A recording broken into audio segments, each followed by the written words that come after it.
में चलना चलाना चाहिए। गुरु की भक्ति में हमें तन मन लगाना चाहिए। गुरु की आज्ञा में हमें चलना चलाना चाहिए। गुरु की भक्ति में हमें तन मन लगाना चाहिए। धर्म से ज्यादा न होवे कोई शय हमको जी। धर्म से ज्यादा न होवे कोई शय हमको जी। धर्म दाता पर हमें कुर्बान जाना चाहिए। धर्म दाता पर हमें कुर्बान जाना चाहिए। गुरु की आज्ञा में हमें एक दिन का भी भरोसा हो नहीं सकता यहाँ। एक दिन का भी भरोसा हो नहीं सकता यहाँ। मौत के दिन पर भी हमरा ध्यान जाना चाहिए। मौत के दिन पर भी हमरा ध्यान जाना चाहिए। गुरु की आज्ञा में हमें मर रहा है जिन सुखों पर वो यहाँ रह जाएंगे। मर रहा है जिन सुखों पर वो यहाँ रह जाएंगे। वास्ते परलोक के भी कुछ कमाना चाहिए। वास्ते परलोक के भी कुछ कमाना चाहिए। गुरु की आज्ञा में हमें बहुत भूले भटकतों को धर्म का मार्ग मिला। बहुत भूले भटकते को धर्म का मार्ग मिला। गुमराह होके उससे ना जीवन लुटाना चाहिए। गुमराह होके उससे ना जीवन लुटाना चाहिए। गुरु की आज्ञा में हमें होश कर कुछ तो जमाना है तेरे बचने का अब। होश कर कुछ तो जमाना है तेरे बचने का अब। जुड़ के जीवन स्रोत से जीवन को पाना चाहिए। जुड़ के जीवन स्रोत से जीवन को पाना चाहिए। गुरु की आज्ञा में हमें गुरु की शक्ति को पाके नीच राग सब त्याग दे। गुरु की शक्ति को पाके नीच घृणा सब त्याग दे। शुभ के कारज में तुम्हें तन मन लगाना चाहिए। शुभ के कारज में तुम्हें तन मन लगाना चाहिए।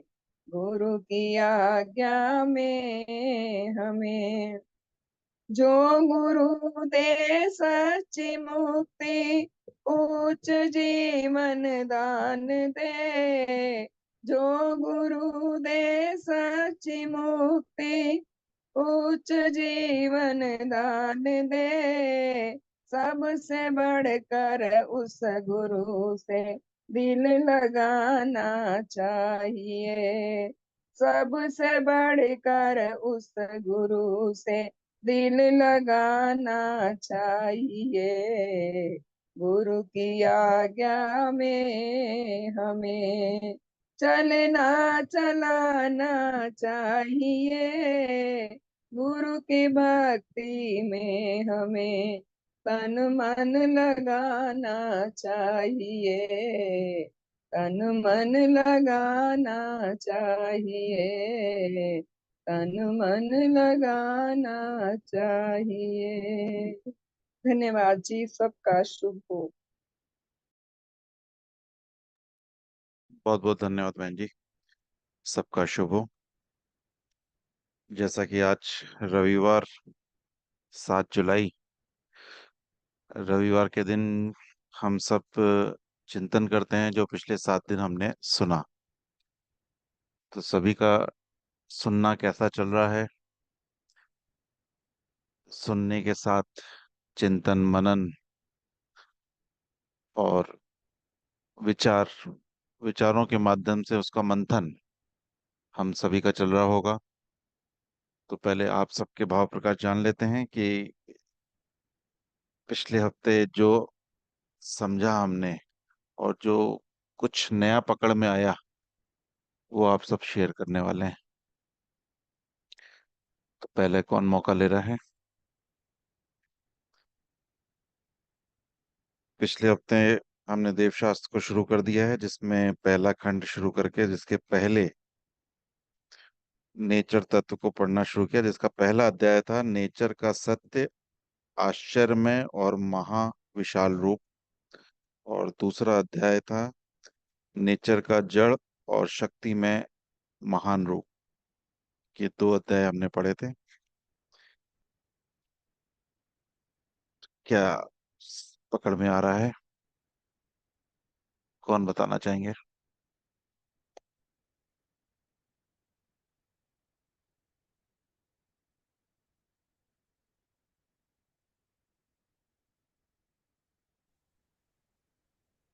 शुभ श्रीमान जी। जी शुभ बहन जी। एक तो ये नई चीज हमें जानने को मिली कि वो जो सूर्य है वो और ग्रह हैं उनके भी अलग अलग सूर्य हैं। और ये चीज समझ में भी नहीं आई मुझे, वो चक्कर समझ में? लगाई। हाँ, नहीं आई। क्या चीज? कि वो सूर्य? एक तो हमारी पृथ्वी के सूरज हम हमारी पृथ्वी चक्कर काट रही है, जी जी और जी। एक वो और ग्रह हैं, और उसमें और सूर्य हैं बहुत सारे। ये चीज कुछ मेरे को क्लियर नहीं हो पाया था वो। जी जी। ठीक है ठीक है। चलिए, आपका प्रश्न आया एक, चलिए इसका जवाब भी मिलेगा आगे। और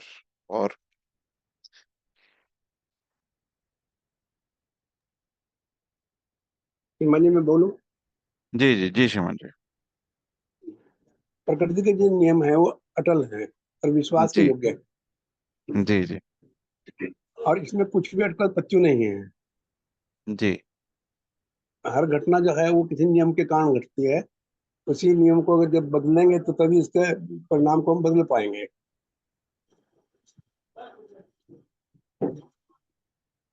तो ये चीज समझ में आई है कि प्रकृति के जो नियम है वो अटल है, और जो विकासकारी नियम है उसके अनुसार हमें जीने का प्रयास कर लेते हैं। उसके अनुसार हमें जीने का प्रयास करना चाहिए। जी ठीक है, बढ़िया।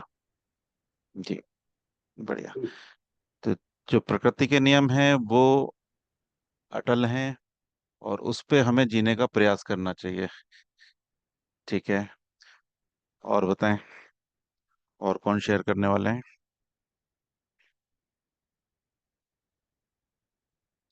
आज रविवार का दिन रहता है हम सभी के लिए। श्रीमान जी भी आ चुके हैं, श्रीमान नवनीत जी, उनका स्वागत है।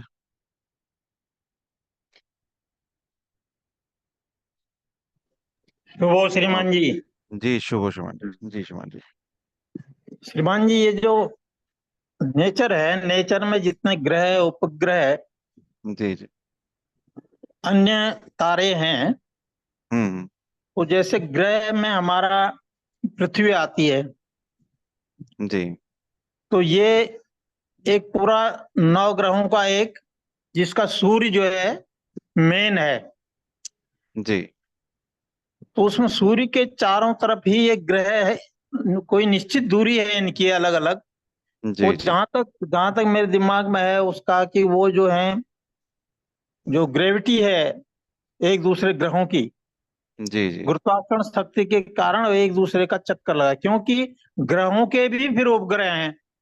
जैसे पृथ्वी का उपग्रह आपका चांद है, ऐसे ही कई ऐसे हैं जिनके ऊपर ग्रह 7 7 8 8 9 9 भी हैं।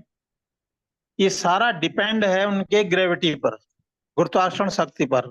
क्योंकि यहाँ जी पृथ्वी से भी जब हम सुनते हैं कि रॉकेट छोड़ा गया है कहीं जाने जी अंतरिक्ष में, तो जी जहां पर जी जीरो ग्रेविटी होता है वहां उनको एक रॉकेट और दागना पड़ता है, या जो भी सिस्टम है, जी ताकि जी उस ग्रेविटी से बाहर निकल सके वो आगे को।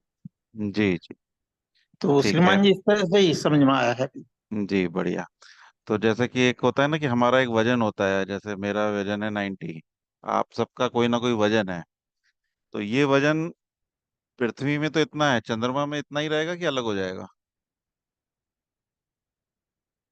चंद्रमा अलग। में अलग हो जाएगा श्रीमान जी। अलग हो जाएगा।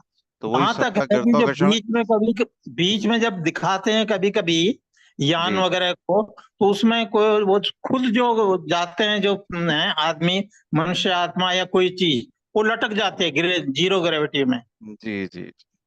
ना तो बस आगे जा उसी। पाते, ना जीरो वजन हो जाता है उनका। हाँ।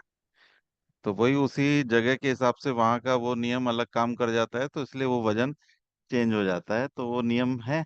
लेकिन हर जगह के हिसाब से अलग अलग ग्रेविटी का फोर्स अलग अलग हो जाता है। ठीक है, इसमें और भी हम अध्ययन करेंगे। ये मैं पिछले चीजों को देख रहा था तो मालूम पड़ रहा था कि 6 7 8 9 इन क्लासेस में ये चीजें बहुत अच्छे ढंग से समझाई गई हैं। तो इसमें हम एक बार और गहराई से उस पर हम बात करेंगे। और और किसको क्या पकड़ में आई चीज? नेचर का जड़ और शक्तिमय, ये एक महान रूप है। जी। जहाँ जड़ है वहाँ शक्ति है। हम्म। जड़ और शक्ति अलग अलग हैं, मगर इनका अकाट्य संबंध है। जी जी जी। हम्म। ये एक दूसरे पर निर्भर करती हैं, मगर इनका वजूद अलग अलग है। तो जी। नेचर का ये जो रूप है ये बहुत महान है, और नेचर इतनी महान है कि हमारी कल्पना से बाहर है। हम्म। ठीक है, बढ़िया। एक बात ये निकल के आ रही थी, कल चिंतन हो रहा था इस विषय में, कि हम सब देवशास्त्र को अध्ययन कर रहे हैं, उसको समझने का प्रयास कर रहे हैं। इन इससे हमारी जिज्ञासा कहाँ तक पहुंच रही है कि इसके कंप्लीट होते होते, उसमें भले वो 6 महीने लगे हैं जैसे भी है, एक एक बारीक चीजों को समझते समझते हमारे जीवन में क्या क्या परिवर्तन आने की संभावना है, हमारे जीवन में क्या क्या परिवर्तन आने की संभावनाएं हैं।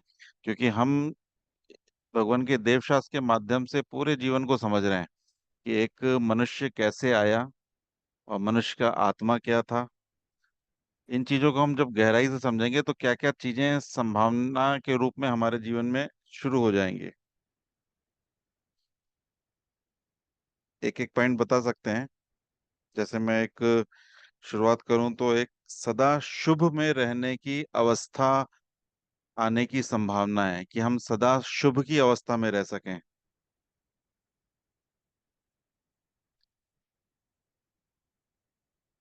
देवशास्त्र को समझते समझते हमारे जीवन में क्या क्या परिवर्तन आने की संभावनाएं हैं। हमारे जो फैसले होंगे श्रीमान जी, जी। वो हमारे जो फैसले होंगे हाँ हाँ। वो शुभ और अशुभ को लेकर के होंगे। हमारे जो फैसले होंगे शुभ और अशुभ को अशुभ को। ध्यान में रखते हुए होंगे, पल पल, हर पल। अभी होते हैं हाँ लेकिन बीच बीच में मिसिंग हो जाते हैं, वो हर पल होने लगेंगे। क्योंकि हमारी जी। समझ बहुत क्लियर हो चुकी होगी, जब इसको हम एक एक चैप्टर को, एक एक पेज को गहराई से समझने का प्रयास करेंगे तो हमारी समझ क्लियर हो चुकी होगी, और हमारी समझ के आधार पे ही हमारा जीवन आगे और बेहतर हो पाएगा। जी ठीक, बढ़िया। और और बताएं। हमें हमारे व्यव- जी जी, सुदेश बहन जी आप बता रहे थे।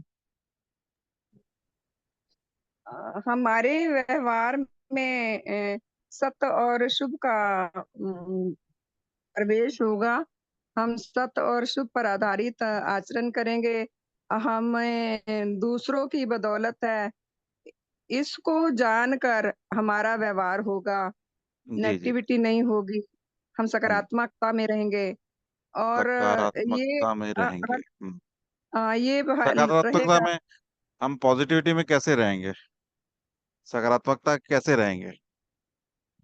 जब हम ये सोचेंगे कि हम दूसरों की बदौलत हैं, और हम हर दूसरों के ऊपर ही निर्भर हैं। नेचर ने जितना भी हमें कुछ दिया है वो नेचर का है, वो हमारा नहीं है।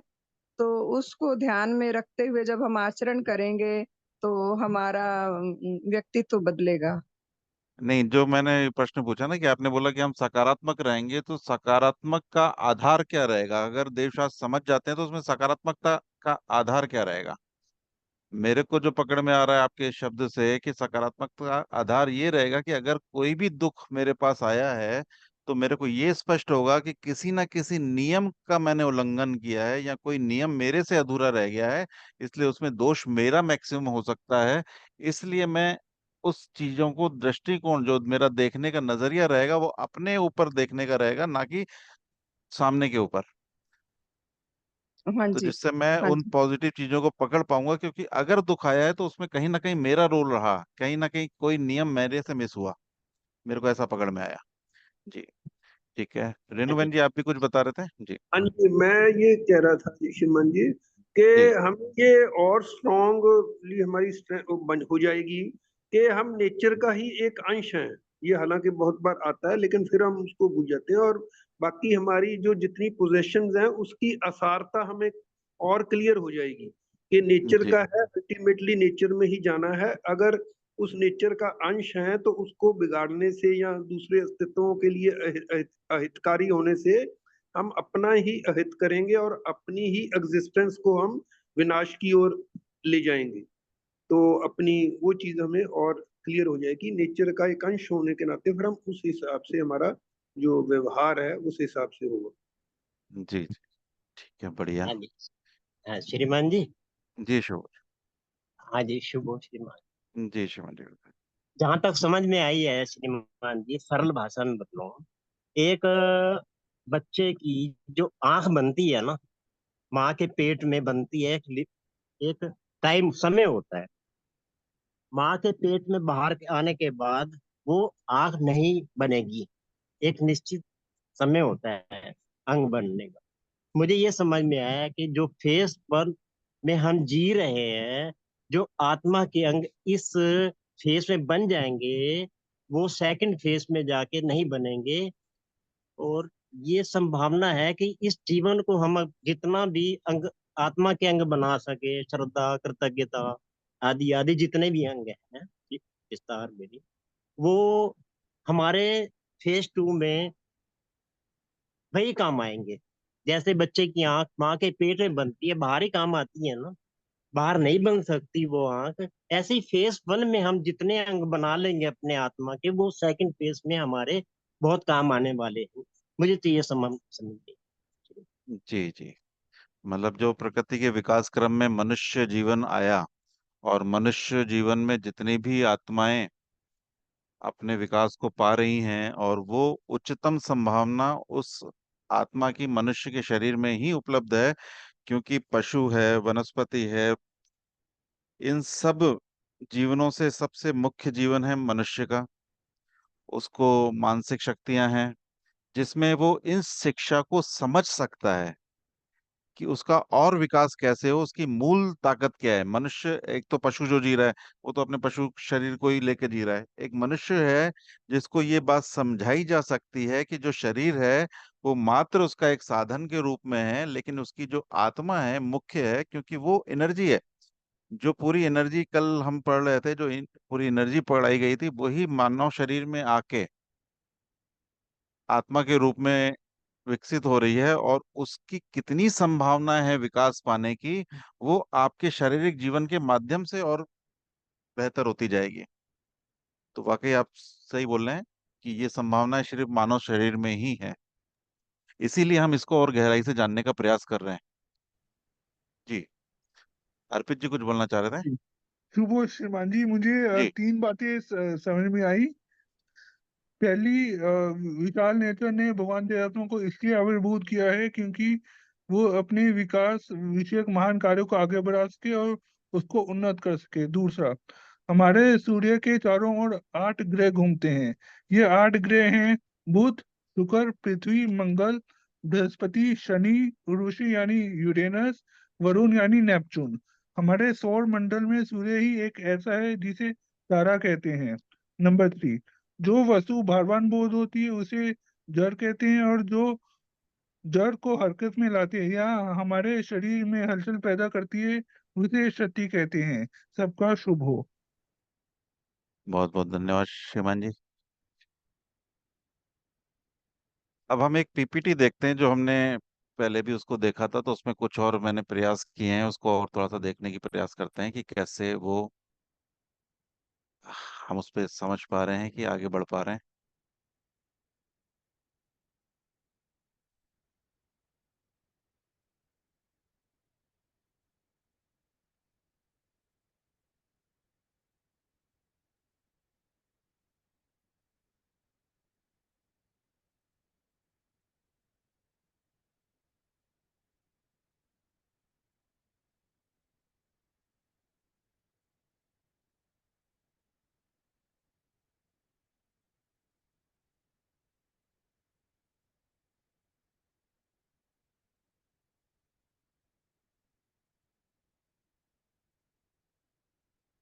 सभी स्क्रीन देख पा रहे हैं?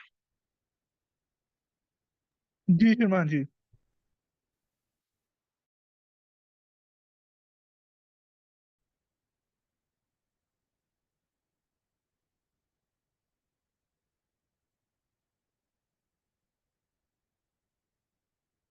ये तो हमने ग्रंथ का परिचय जाना ही था। इसमें जो भगवान की शुभकामना है वो वाकई बार बार हमें पढ़ने के लिए है, क्योंकि भगवान ने शुभकामना दी है वही चीज हम तक पहुंचने वाली है। तो इसको हम एक बार आज भी पढ़ेंगे एक बार। और उसके बाद जो अध्यायों पे हम चल रहे हैं, पहला अध्याय हमारा कंप्लीट हो चुका है, नेचर का सत्य, आश्चर्य और महाविशाल रूप। और दूसरा अध्याय नेचर का जड़ और शक्तिमय महान रूप।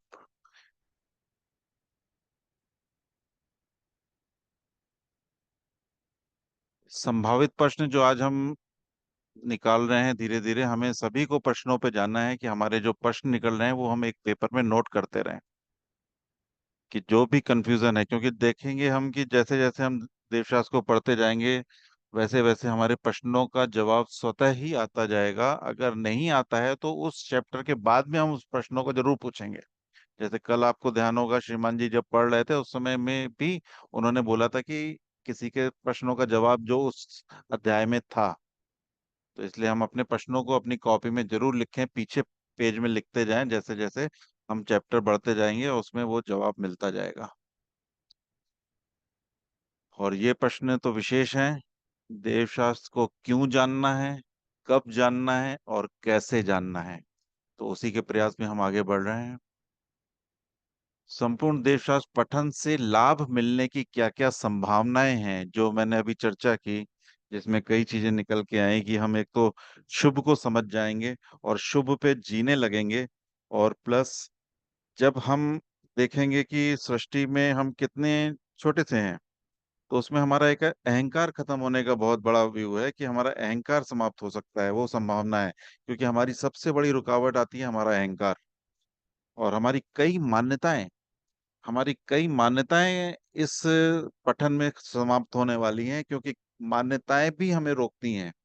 आज जो पूरा विश्व कहीं रुका हुआ है तो उसके पीछे कारण सिर्फ यही हुआ है कि मान्यताएं उसे आगे बढ़ने नहीं देती, कि उन्होंने जैसा सुना, जैसा किसी ने बताया, बस वहां पे रुक गए, उन्होंने उसकी खोज नहीं की। आज हम देवशास्त्र पढ़ रहे हैं, उस पे हम चर्चा कर रहे हैं, तो जिसे जो नहीं समझ में आ रहा है उसको भी पूछ रहा है। यानी वो खोज भी उसे करनी है। सिर्फ पढ़ लिया गया, उसने सुन लिया इसलिए मानना नहीं है। उसको जांचना है, उसको जहां तक उसकी समझ है वहां तक जांचना है, और प्लस प्रश्न निकल के आ रहा है तो प्रश्न भी पूछने हैं। तो ये हमारी संभावनाएं बहुत हैं कि हमारी मान्यताएं खत्म होंगी। हम भाव को पूरे प्रॉपर समझ पाएंगे कि उच्च भाव और निम्न भाव कैसे आते हैं, किस प्रकार के कौन कौन सी चीजें उसको कंट्रोल करती हैं, और किस प्रकार हम उन बातों को समझ पे उन पे अधिकार कर पाएंगे कि अब मेरे जीवन जीवन में सिर्फ उच्च भाव आए, और प्लस आत्मा के गठन को समझ पाएंगे हम। और सबसे मुख्य, कहते हैं ना कि इस चारों जगतों में सबसे मधुर और मुख्य हमारा मनुष्य जगत है, और मनुष्य जगत के हमारी आपसी संबंध, और वो आपसी संबंध हमारे भावों के ही कारण, हमारे भाव कभी सामने वाले के भाव, इसके कारण आपस में टकराव लेते हैं, हमारे संबंध विच्छेद होते हैं, हमारे संबंध बिगड़ते हैं।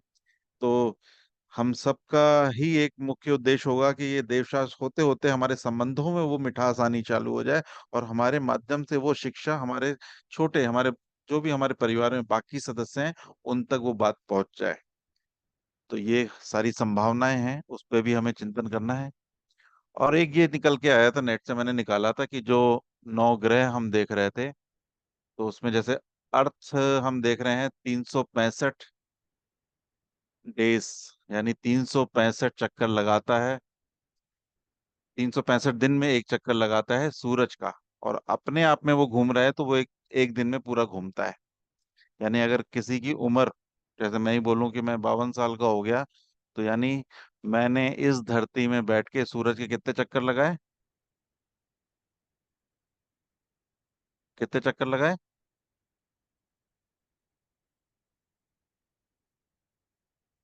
52 चक्कर। 52 चक्कर, यानी हर जो भी है वो अपनी उम्र के आधार पे सोच ले कि उसने धरती में बैठ के सूरज के उतने साल के चक्कर लगाए हैं। यानी उसकी उम्र क्या है कि धरती के चक्कर हैं उसकी उम्र। और ऐसे ही सबके अलग अलग डेज आप देख रहे हैं। मर्क्यूरी है 88 डेज में एक चक्कर लगाता है, यूरेनस है 84 ईयर्स में लगाता है, वीनस है 224 लिखा है, ये जुपिटर है, ये सब चक्कर लगा रहे हैं। और सबकी समय सीमा लिखी हुई है, नेट में सारी चीजें उपलब्ध है वैसे। जिसको भी इस विषय में कोई प्रश्न आता है वो प्रश्न नेट में डालेगा तो उसका जवाब नेट में भी निकल के आएगा। आज भी मैंने एक वीडियो निकाला है जिसमें वो हम देखेंगे, 15 मिनट का वीडियो है, उसको और समझने का प्रयास करेंगे। ये है उम्र, हर एक की उम्र बताई गई है इसमें। इसको मैं बाद में उसमें शेयर भी करूंगा, आप सब अपने मोबाइल में और लैपटॉप में देख सकते हैं कि हर चीज की उत्पत्ति की उम्र कितनी है। इसमें ह्यूमन कब आया, कब कब क्या क्या चीजें आई, पूरे आज जो सृष्टि है उसमें सारी चीजें कैसे कैसे डेवलप हुई, इसकी पूरी एज लिखी हुई है इसमें। और जो हमारे, जो कल बात हो रही थी कि अस्तित्व में कितनी छोटी से छोटी और बड़ी से बड़ी चीजें सब ही नेचर का हिस्सा हैं।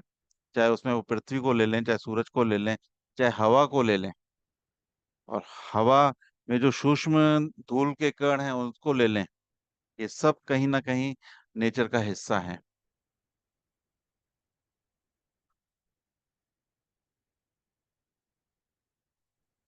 फिर ये एक शरीर का निकला था कि शरीर का कुल वजन, उसमें पूरा केमिकल है किस प्रकार से वो शरीर का वजन है।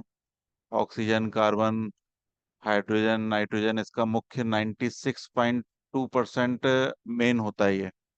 तो इसको और हम विस्तार से जानेंगे, जब जब हम अपने बारे में जान रहे हैं तो इन चीजों में और गहराई से जानेंगे। इसमें एक जो मैं वीडियो बोल रहा था मैं उसको और शेयर करने का प्रयास करता हूँ।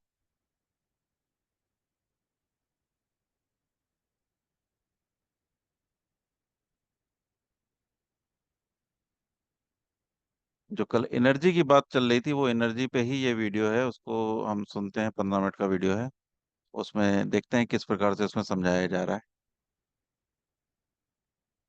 दोस्तों, एनर्जी एक ऐसा कॉन्सेप्ट रहा है जिसने इतिहास में हमेशा ही वैज्ञानिकों के होश उड़ाकर रखे हैं। आज से लगभग 150 साल पहले तक वैज्ञानिक यही माना करते थे कि एनर्जी और मास यह दोनों बहुत ही अलग कॉन्सेप्ट है और इन दोनों का आपस में कोई भी रिलेशन नहीं है। और शुरुआती दौर में इसी ख्यालात के चलते कई बेहतरीन सिद्धांत फिजिक्स में जोड़े गए। पर फिर जब साल 1905 में एल्बर्ट आइंस्टाइन नाम के एक जीनियस व्यक्ति ने E=mc² का फॉर्मूला इजाद किया, तब दुनिया को समझ में आया कि आखिर एनर्जी और मास यह दोनों एक दूसरे से कितना डायरेक्टली रिलेट करते हैं। अब किसी भी महान वैज्ञानिक द्वारा इतना बड़ा खुलासा करने पर लोग सवाल तो उठाते ही हैं, पर आइंस्टाइन हर सवाल का जवाब अपने साथ लेकर आए थे और हर एक गुत्थी को सुलझाने के बाद पूरी दुनिया ये मानने लगी कि मास को एनर्जी में कन्वर्ट किया जा सकता है।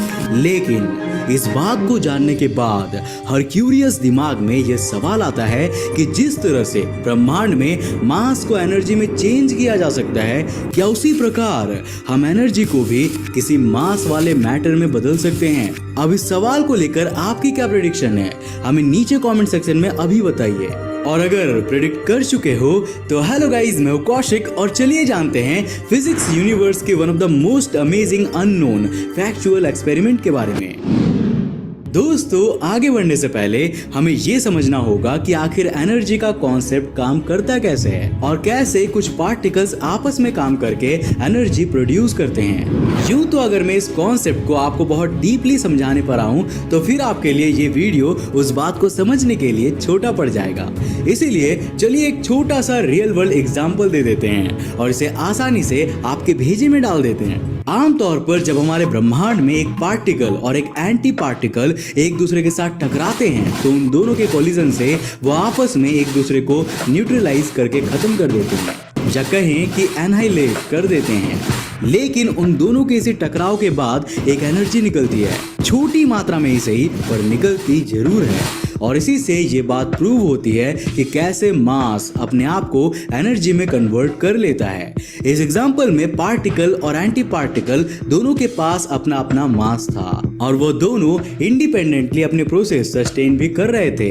लेकिन जब उन दोनों का टकराव हुआ तो उन दोनों ने अपने अस्तित्व को खत्म कर दिया, लेकिन साथ में एनर्जी की उत्पत्ति भी की, जिसका मतलब कि उन दोनों का मास इस प्रोसेस के थ्रू एनर्जी में चेंज हो गया और E=mc² इसी मैसेज को कन्वे करना चाह रहा था। हमारी धरती पर इलेक्ट्रॉन्स और पॉजिट्रॉन्स आपस में टकराकर ऐसी एनर्जी यूजुअली क्रिएट करते रहते हैं और बाकी जो लोग इस बात को विटनेस नहीं कर सकते उनके लिए तो साक्षात हमारा सूर्य अंतरिक्ष में विराजमान है, जो हर सेकंड में, जी हाँ, हर सेकंड के बीतने पर अपने लगभग 4.26 मिलियन मेट्रिक टन के मास को तकरीबन 384.6 सेप्टिलियन वॉट्स के एनर्जी में कन्वर्ट करता है। और सूर्य द्वारा छोड़ी जा रही इसी सोलर और लाइट एनर्जी का सिर्फ कुछ हिस्सा ही हमारी पूरी धरती के इकोसिस्टम और लाइफ साइकिल को सक्सेसफुली सर्व कर पा रहा है। और यकीन मानिए, अगर सिर्फ 24 घंटे के लिए ही दुनिया के हर कोने से सूर्य हमेशा हमेशा के लिए गायब हो गया तो धरती में जीव जंतुओं की जीवन शैली पर इतना भयानक असर पड़ेगा कि सिर्फ 24 घंटे के अंतराल में ही काफी पक्षी एवं जानवर अपना दम तोड़ देंगे और कई खेत तबाह हो जाएंगे। अब जरा सोचिए, इतनी ताकत हमारा सूर्य हर एक सेकंड अपने अंदर से फेंकता है और इस ऊर्जा का सिर्फ एक ही कारण है और वो है सूर्य का ही अपना वजन।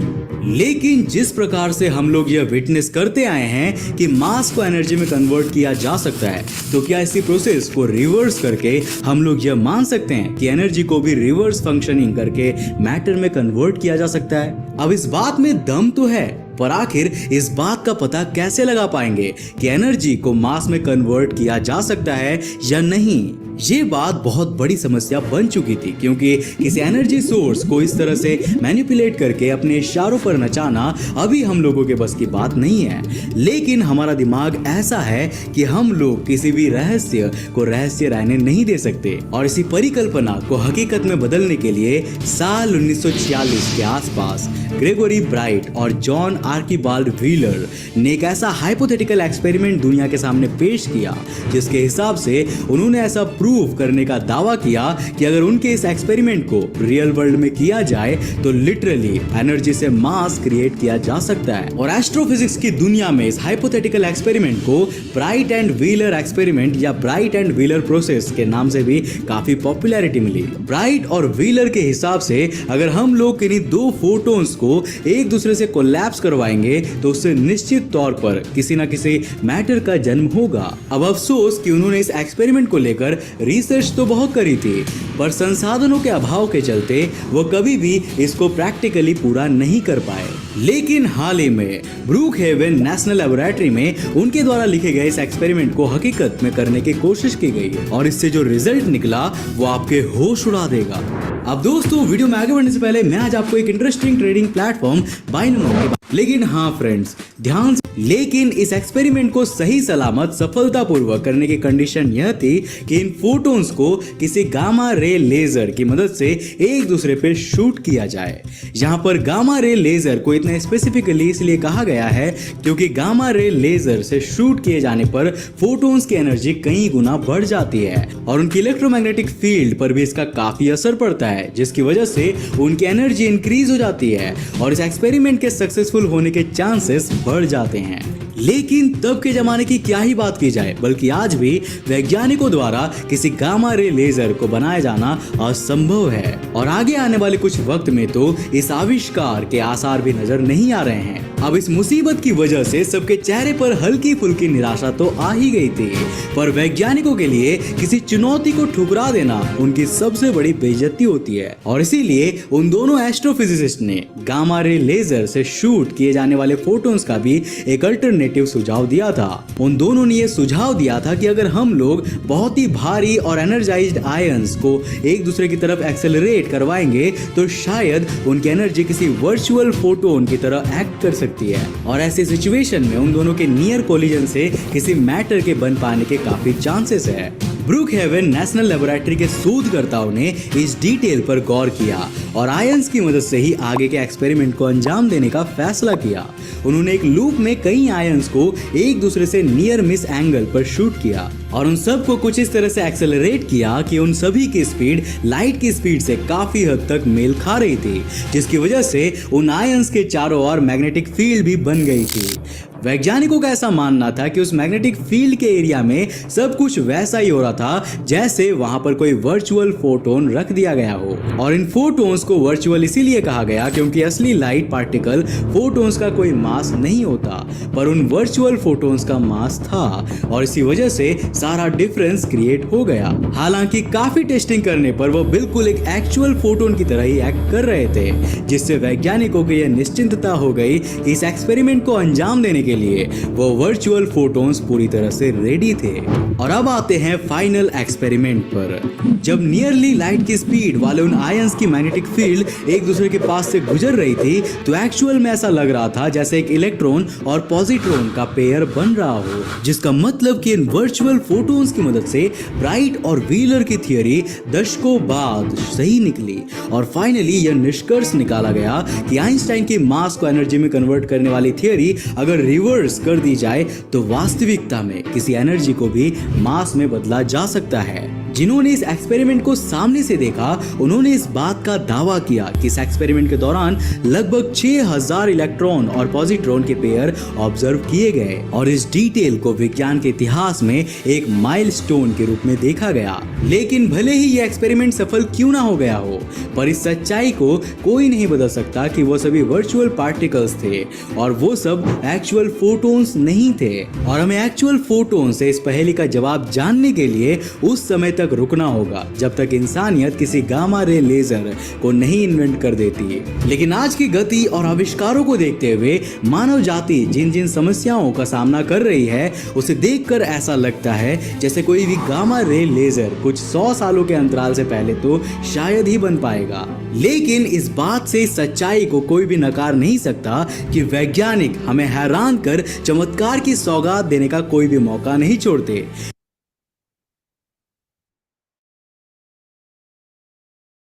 सारे प्रयास चल ही रहे हैं।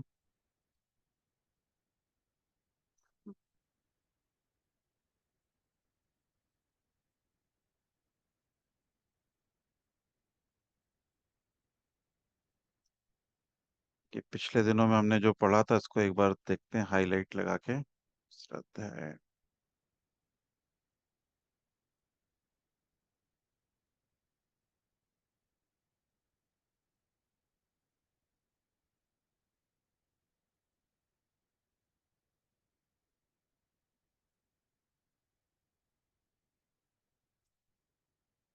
पहला अध्याय हमने पढ़ा था नेचर का सत्य, आश्चर्यमय और महान विशाल रूप। हम जिसके अंश हैं वह नेचर है, केवल सत्य ही वही नेचर है, महाविशाल वही नेचर, हे अद्भुत असीम वह नेचर।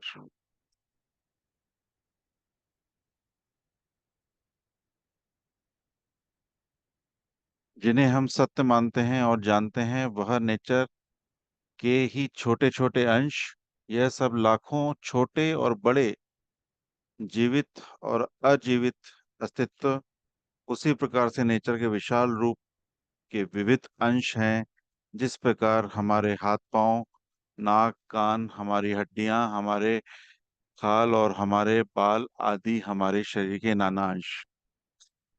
इस लाइन से ये थोड़ा सा मेरे को क्लियर हो रहा था कि आज हमारे सामने जो भी सामान दिख रहे हैं हमें, चाहे वो खिड़की से नेचर का कोई वनस्पति दिख रही है या कुछ भी चीज, वो जैसे हमारे शरीर को पूर्णता कैसे मिल रही है, हमारे हाथ पांव नाक से मिल रही है ना, ऐसे ही नेचर को पूर्णता भी इन्हीं चीजों से मिल रही है। सब एक दूसरे के लिए एक चेन बना के चल रहे हैं कि किसी का भी अधूरापन कहीं ना कहीं नेचर को बिगाड़ देगा।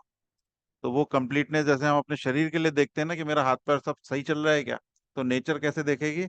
नेचर का हाथ पांव यही सब चीजें हैं कि वो सारे इन चीजों से ही अपनी पूर्णता को पा रही है।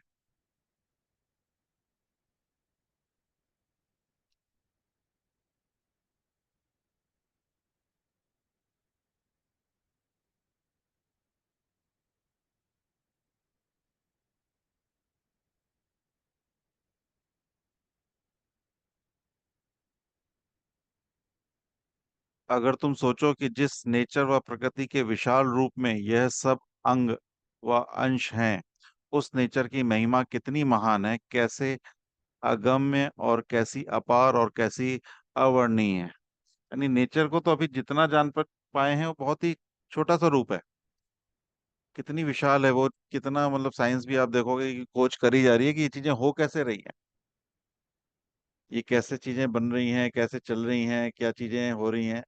है तो सब में नियम काम कर रहा है, लेकिन उस नियम का भी कारण क्या है उसकी खोज चल रही है।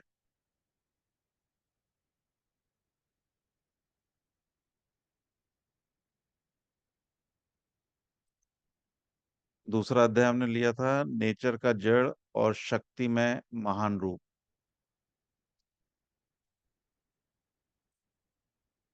इसको जब हम एक बार अध्ययन करते हैं तब तो करते ही हैं, उसके बाद भी हम अपने घर में अपने खाली समय में इसको दोबारा से अध्ययन किया करें, क्योंकि जब हम सुन रहे होते हैं तो उसमें कई चीजें रह जाती हैं सुनते सुनते। जब आप दोबारा विस्तार से इसको पढ़ेंगे तो आपको समझ में आएगा कि इसमें और कौन सी चीजें हैं जिसमें हमें गौर करना है। भार का बोध। भार बोध होता है कि जिसके हाथ प्रकृत दशा में हो। अब जो जो वस्तु तुम्हें व किसी मनुष्य को भारवान बोध होती हैं, उसे जड़ वस्तु कहते हैं। जिसमें भी वजन है उसे जड़ वस्तु कहते हैं। इसके भिन्न इसी विषय में तुम अपनी बुद्धि शक्ति के द्वारा यह समझ सकते हो कि जो वस्तु तुम्हें भारवान बोध होती हैं उसका छोटे से छोटा अंश भी कि जिसे तुम चाहे अपनी आंखों से ना देख सको, अवश्य उसमें भी कुछ ना कुछ भार होता है जिसको हम आंखों से नहीं देख पा रहे हैं। जैसे उस दिन भी बात हो रही थी कि हमारी जो आंखों की ताकत है उसमें कई चीजें हम नहीं देख पाते हैं, लेकिन अगर उस ताकत को अगर बढ़ा दिया जाता, जैसे हम सूक्ष्म शरीर को नहीं देख पाते, अगर उस ताकत को बढ़ा दिया जाता तो हमें सूक्ष्म शरीर दिखने लगता। सूक्ष्म शरीर दिखने लगता तो क्या हमें कोई ऐसा होता कि वियोग की मेरे पिताजी नहीं है, क्योंकि सूक्ष्म शरीर दिख रहा है तो हो सकता है वो मेरे को दिख जाए हम बातचीत भी कर लें भावों के माध्यम से। और अगर हमें आंखों की ताकत हमें बढ़ेगी तो हमें धूल के कण भी दिख जाएंगे। यानी जो आज सामने हमें वातावरण क्लियर दिख रहा है, पिक्चर स्पष्ट दिख रही है, उसके बीच में धूल के कण तो हैं, कुछ ना कुछ कण तो हैं जो हमें दिख नहीं रहे।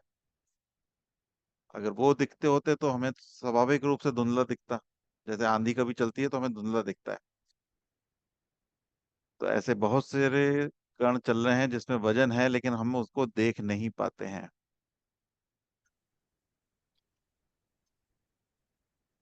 थोड़ा टाइम 2-4 मिनट मुझे दीजिएगा श्रीमान जी। जी। जैसे कल हमने 92 पदार्थों की बात की थी, तो 112 पदार्थ का निकल के आया था, तो इसलिए वो बताया गया उसमें। अब हम तुम्हें बहुत मोटे ढंग से शक्ति के विषय में कुछ बताना चाहते हैं। जो वस्तु किसी जड़ आकार को हिलाती है अथवा उसे हटाकर एक स्थान से दूसरे स्थान तक पहुंचा देती है, अथवा किसी जड़ आकार को तोड़ती व जोड़ती है और ऐसा करके उसके आकार व रूप में किसी प्रकार का परिवर्तन उत्पन्न करती है, अथवा अपनी गति से तुम पर व किसी और वस्तु पर कोई धक्का लगाती है, व तुम्हारे शरीर में कोई सनसनी व तुम्हारे मस्तिष्क में कोई चिंता व तुम्हारे हृदय में कोई लहर व गति पैदा करती है, उसे शक्ति कहते हैं। नेचर में यह शक्ति अजीवित और जीवित के भेद में मुख्यतः दो प्रकार की पाई जाती है। विद्युत ताप प्रकाश चुंबकीय नामक शक्तियां जीवन रहित अर्थात अजीवित शक्तियां हैं। इनके ऊपर किसी धातु में जीवन विशिष्ट परंतु गठन विहीन शक्ति का प्रकाश हुआ है। फिर उसमें से ऊपर एक दूसरे के भिन्न विभिन्न प्रकार के गठन प्राप्त जीवन शक्तियों का विकास हुआ है, जो कि उद्भिद पशु मनुष्य जगत और जीवित शरीरों में पाई जाती है। यह गठन प्राप्त जीवनी शक्ति उद्भिद पशु और मनुष्य जगत के प्रत्येक अस्तित्व में भिन्न भिन्न प्रकार की है और लाखों और करोड़ों की संख्या में है। तुम जब अपनी आंखों से किसी जड़ वस्तु के रूप में व आकार को देखते हो, तब अपनी दृष्टि शक्ति के कार्य से उस रूप व आकार का बोध लाभ करते हो। तुम जब अपने कानों से कोई शब्द सुनते हो, तब अपनी श्रवण शक्ति की सहायता से, तुम जब कोई बोझा उठाते हो तब अपने हाथ की शक्ति से, तुम जब सोच विचार करते हो तब तुम अपनी मानसिक शक्तियों के द्वारा ऐसा करते हो। तुम जब कभी अपने हाथ की किसी मनुष्य व पशु को प्यार करते हो, तब भी तुम यह क्रिया अपनी किसी भाव शक्ति की मदद से करते हो। तुम्हारे शरीर का हृदय पिंड व तुम्हारे फेफड़े जो रात दिन गति की दशा में रहते हैं, वह भी शक्ति के बल से ही हिलते हैं। वस्तुतः नेचर के सभी प्रकार के छोटे बड़े अस्तित्वों में, सूर्य और चंद्र में, तुम्हारे खून के प्रत्येक बिंदु में, राई के छोटे से छोटे दाने, रेत के छोटे छोटे नेचर की ही शक्तियां भरी हुई हैं। और नेचर में कोई भी ऐसा छोटा या बड़ा अस्तित्व नहीं है जिससे उसकी एक व दूसरे प्रकार की शक्ति वर्तमान ना हो। इन सब बातों से स्पष्ट होता है कि कोई भी चीज चल रही है वो नेचर की ही शक्ति से चल रही है। आप कुछ भी, मैं अभी बोल रहा हूं, आप सुन रहे हो, इस सब में कहीं ना कहीं नेचर का ही मुख्य पार्ट है। जी श्रीमान जी, अब हम इसको अभी रोकते हैं। हाँ, सभी को सदैव की जय, शुभ हो, सबका भला हो। बहुत खुशी और तसल्ली की बात है कि इस प्रकार से चिंतन का सिलसिला शुरू हुआ है और ऐसा लग रहा है विकास से लेके जैसे सभा या क्लास चल रही हो। बहुत गैप के बाद, मैं समझता हूँ शायद 40-45 साल के बाद मैं ये दृश्य देख पा रहा हूँ कि हम इस प्रकार से कर पा रहे हैं। मैं नहीं जुड़ पा रहा हूँ तो मुझे अफसोस भी है थोड़ा इस बात का। खैर, इसमें 2-3 बातें मैं अपना अनुभव से बताना चाहता हूँ कि एक पुस्तक के बारे में मुझे बड़ा डाउट था कि ये समय के साथ रेलेवेंट नहीं है, इसके अंदर चेंजेस आ गए हैं। अभी जैसे दिखाया श्रीमान जी ने कि तत्व 92 हैं, और 112 लिखे। तो मैं इसके प्रति थोड़ा चिंतित था, इसको ठीक किया जाए, बेहतर किया जाए, इसको कैसे ठीक किया जाए। तो मैं उस उधेड़बुन में जयपुर गया। वहां पर रमानी जी सुन पा रहे हैं मेरी बात? जी जी वहां पर जो खगोलीय शिक्षा का एक बहुत बड़ा सेंटर है, म्यूजियम है, उसके डायरेक्टर से मिला और मैंने अपना उसको बताया कि मैं ऐसे प्रोफेसर हूँ, ये है वो है, तो मेरे गुरुजी की शिक्षा है और ऐसे उसमें कुछ बेसिक फंडामेंटल चीजें हैं, तो उनमें लेटेस्ट ज्ञान क्या है, मुझे कौन हेल्प कर सकता है, so that we can give the new knowledge और लेटेस्ट नॉलेज ऐसे। तो उसने मेरी 2 लाइन में मेरा दिमाग सेट कर दिया। वो कहने लगा कि एक होता है फैक्ट्स एंड फिगर्स और एक होता है दर्शन, फिलॉसफी। तो आपके गुरु ने जो फिलॉसफी दी हुई वो चेंज नहीं हो रही है उससे, ये फिगर से या नंबर चेंज होने से। तो जैसे मेरे दिल से मनोबोझ उतर गया। वो कहिए कि आप जब पढ़े हैं तो उसको 92 क्यों पढ़ते हैं आप, फॉर एग्जाम्पल आप 112 पढ़े क्यों? उस समय जमाने में 92 एलिमेंट्स पता थे, अब 112 हो गए हैं, होने वाले अगले 50 में हो सकता है 115 हो जाए या और बढ़ जाए। तो उससे फिलॉसफी जो है, देवात्मा की शिक्षा मूलतः आत्मा को लेकर है, आत्मा के मोक्ष और विकास को लेकर है। लेकिन उसका जो ज्ञान है आत्मा का, क्योंकि वो नेचर तत्व के बिना संभव नहीं है, इसलिए नेचर तत्व को देना देवात्मा के लिए खोजना या बताना मजबूरी थी। लेकिन ये 92 एलिमेंट्स देवात्मा ने नहीं खोजे, 9 ग्रह हैं ये देवात्मा ने नहीं खोजे, ये ज्ञान ऑलरेडी अवेलेबल था। और जो ज्ञान उनके समय में लिमिटेड हालात थे, गूगल नहीं था और चीजें नहीं थी, जो बेस्ट पॉसिबल था देवात्मा ने वैज्ञानिकों की खोज पर आधारित चीजों को रखने की कोशिश की है। लेकिन उस चीज को उन्होंने अपने दर्शन से, जो देवात्मा दर्शन है, उसका बेस बना के चले हैं। तो उसमें मूलतः 2 चीजें हैं जिसको हमें थोड़ा रिवाइज करके पढ़ने की जरूरत है, ताकि हम किसी से अगर जिक्र करते हैं, बात करते हैं, तो हमारा लेटेस्ट हो। लेकिन देवात्मा की मूलतः फिलॉसफी में उससे कोई अंतर नहीं पड़ा है। एक थोड़ा सा अंतर पड़ा है, उससे कितना अंतर पड़ेगा वो हमारा विचार का विषय है। कभी मैं यशपाल जी से और धन सुन से बात करना चाहूंगा, वो अलग बात है। एक तो ये इस संख्याओं से और डिस्टेंस से अंतर नहीं पड़ेगा। डेफिनेटली जो डिस्टेंस दिए हुए हैं, दिन दिए हुए हैं, हो सकता है उसमें कोई परिवर्तन आया हो, लेटेस्ट नॉलेज हो कि मैंने कहा कि यहाँ से सूर्य कितनी दूर है या ग्रह कितने की डिस्टेंस कितने हैं, उस समय एक अनुमान बताया गया हो। अब हो सकता है कि थोड़ा सा अनुमान और बेहतर आ गया हो, लेकिन उससे फर्क नहीं पड़ता वो 46 लाख मील था या 46.1 लाख मील था, और उसमें रिवीजन पॉसिबल है। उससे ओवरऑल बुक में और आगे आने वाली फिलॉसफी में, दिव्यात्मा दर्शन में कोई खास अंतर नहीं पड़ता, उससे कोई इम्पैक्ट क्रिएट नहीं होता है ना। तो इसलिए उसको रिवीजन करके पढ़ना चाहिए, और कहीं कहीं हम नोट करते रहे ऐसी बातें जो पढ़ रहे हैं, रमानी जी से पढ़ रहे हैं, तो keep on noting, so that हम जब देवशास्त्र पार्ट 1 कभी आने वाले टाइम में छपे तो नीचे एक दे सकते हैं कि लेटेस्ट नॉलेज के अनुसार आज की डेट में ये फिगर को ऐसे पढ़ा जाए। एक नीचे रेड लाइन लगा के पेज के लास्ट में लिख सकते हैं। इसमें एक चीज है जो थोड़ा सा बहुत बड़ा चेंज है, वही जो अभी वीडियो दिखाई गई है, E=mc², वो सीरियस मैटर डेफिनेटली है। क्योंकि जब आप किताब पढ़ रहे होंगे, मुझे नहीं पता अभी आप पढ़ चुके हैं, पढ़ेंगे, वहां लिखा हुआ है कि जड़ और शक्ति अलग अलग अपनी अपनी मात्रा में एक सम रहते हैं, बराबर रहते हैं। जड़ जितना है जड़ रहता है, और शक्ति शक्ति रहती है, वो परस्पर परिवर्तित नहीं होते हैं।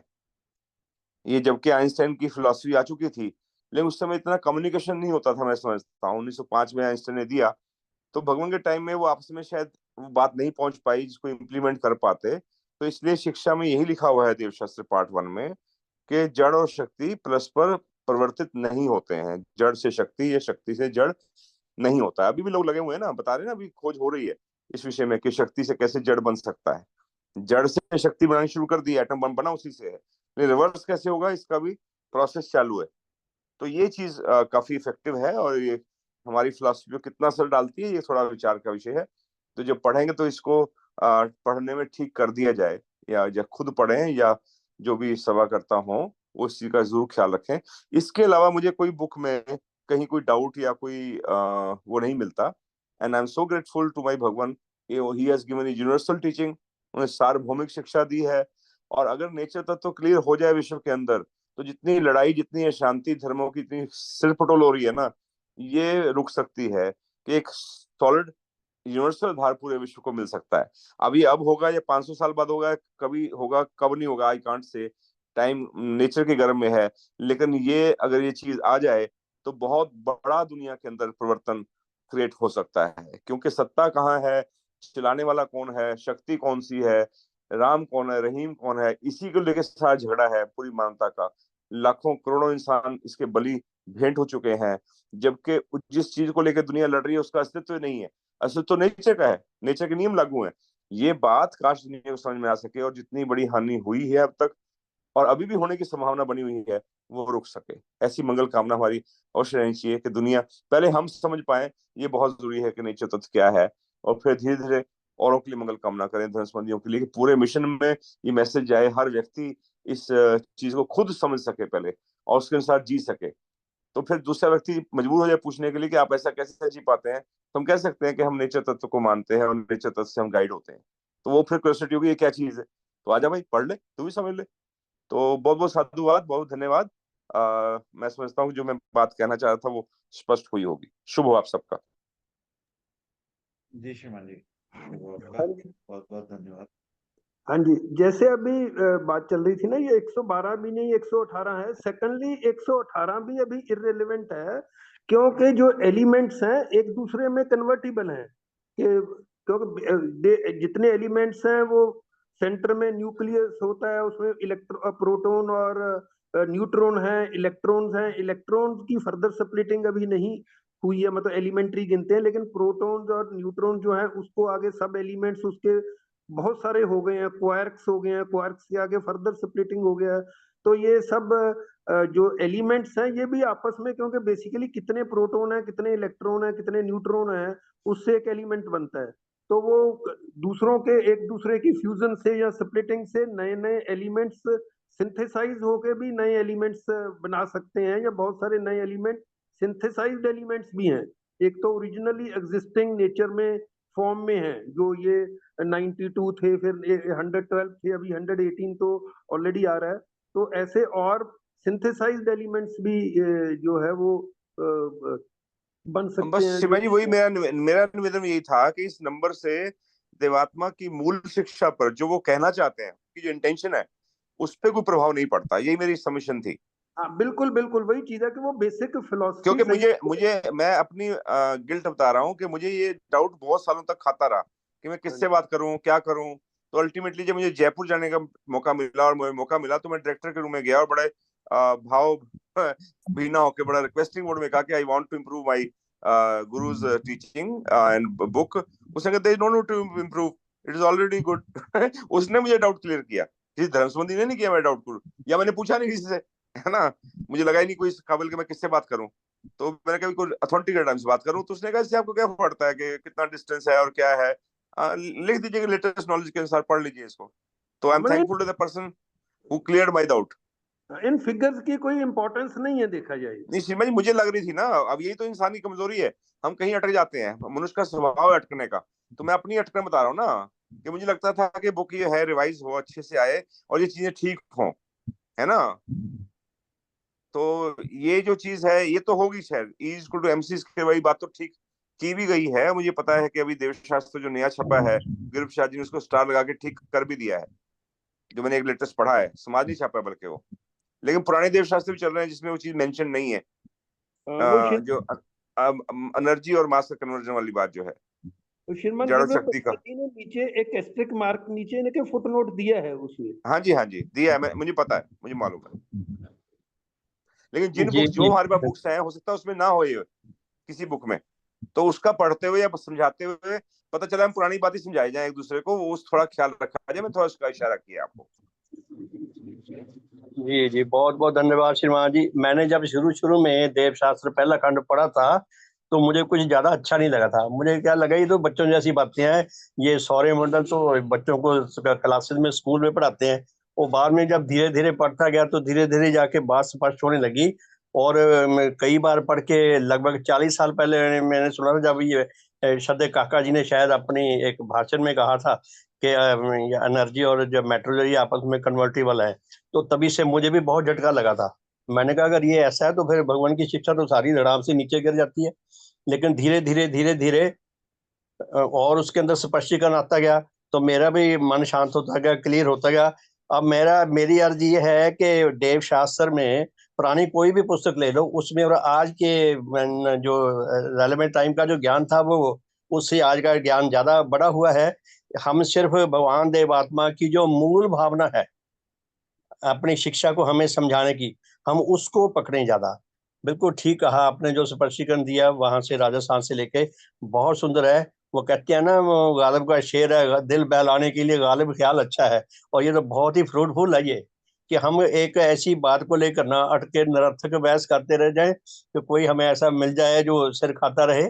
तो कोशिश करें कि हम इसकी मूल भावना को पकड़ें और दूसरे को भी ये समझाएं कि भगवान की जो मूल भावना है वो हमें क्या बता रही है, कि नेचर में जितना कुछ भी है वो हमारे अस्तित्व के साथ डायरेक्ट या इनडायरेक्ट संबंध रखता है और हमारे अस्तित्व में बहुत बड़ी भूमिका निभाता है।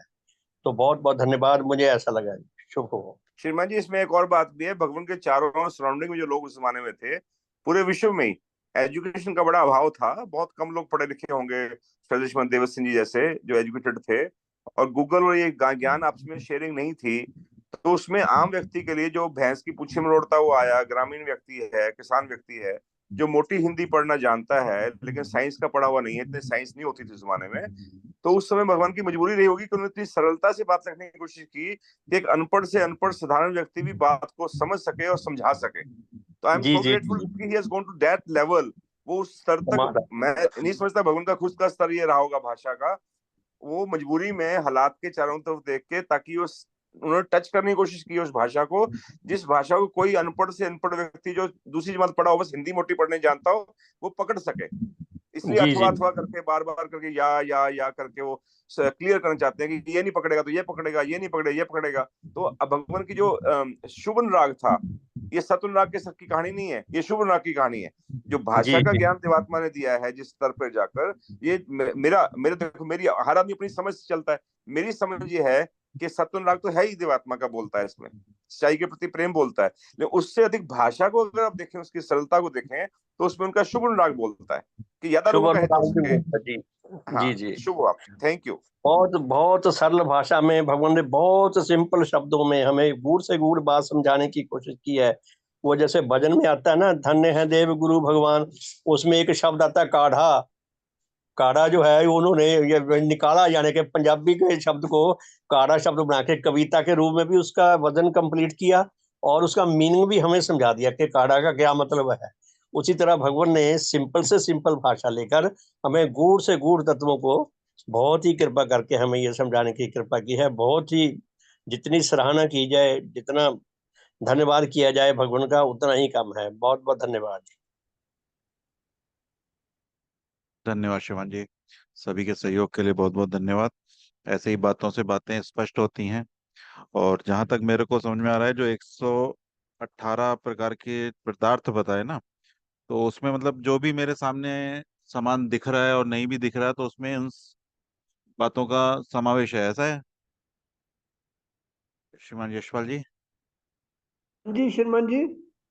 मतलब जो 118 पदार्थ बताए, जो भी चीजें हमारे सामने दिख रही हैं जड़ पदार्थ में, उसमें इन चीजों का समावेश है, यानी उनसे ही वो निर्मित हुई होगी किसी ना हाँ किसी जी, से। नहीं अभी तो मैंने बोला ना, अभी अगर आप लेटेस्ट हम देखते हैं तो ये एक दूसरे एलिमेंट कन्वर्टिबल भी हैं, इंटर कन्वर्टिबल भी हैं, नए एलिमेंट सिंथेसाइज भी हो सकते हैं। बेसिकली उसमें कितने इलेक्ट्रॉन है, कितने प्रोटॉन है, कितने न्यूट्रॉन है, जैसे कि कंपोजिशन है हाँ, कि मतलब इतनी। लगभग इसी के अंदर रहेंगे ना। हाँ जी हाँ जी जैसे मेरे सामने लैपटॉप है तो वो भी इसी के अंदर रहेगा, टेबल है हाँ वो जी, भी हाँ इसी के अंदर बिल्कुल रहेगा। बिल्कुल। कोई और भी चीज इससे बाहर नहीं है। मेरी जो बॉडी है उसमें भी यही सारे रहेंगे। तो यही रहेंगे बिल्कुल, वो ठीक है ना? तो एवरीथिंग हम गेट्स इस इंक्लूडेड नहीं, ओनली। मैं सिर्फ उस जगह तक पहुंचाना चाहता हूँ कि मैं इसलिए इस नेचर को जानने का प्रयास कर रहा हूँ कि मेरा हर एक अंग का एक एक कर्ण वो ऐसी क्रियाएं कर रहा है जो मेरे को नेचर में दिख रही हैं। और वो जैसे भगवान ने बताया था कि मेरे शरीर के अंदर के अंग जैसे काम कर रहे हैं, वैसे बाहर भी ऐसे ही क्रिया चल रही है। जो एनर्जी चल रही है वो अंदर भी वैसी ही चल रही है, जो बाहर से घूमते घूमते आ रही है, और वो मेरे अंदर के चीजों से काम करवा रही है। किडनी कैसे काम कर रही है, ये सारी चीजें ऐसे ही काम कर रही हैं। इसलिए नेचर को हम और गहराई से समझने का प्रयास कर रहे हैं कि इसके नियमों को नहीं बदल सकते, जो हमारी किडनी का रोल है उसको नहीं बदल सकते। मैं कुछ गलत खा रहा हूँ और किडनी का जो रोल है वो उतना ही काम करेगा, लेकिन धीरे धीरे वो और खराब होती जाएगी अगर हमने उस नियमों के विरोध में कुछ काम किया। चलिए ठीक है, तो आज का कंप्लीट करते हैं। अगर किसी को कुछ कहना है तो कह सकते हैं।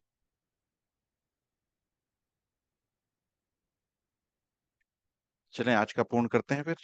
भगवान की जय कर लेते हैं एक बार। भगवान देवात्मा की जय। भगवान देवात्मा की जय। भगवान देवात्मा की जय। भगवान देवात्मा की जय। सबका शुभ हो। फिर रात को 8:40 में सभी फिर मुलाकात करते हैं। तब तक के लिए धन्यवाद। शुभ।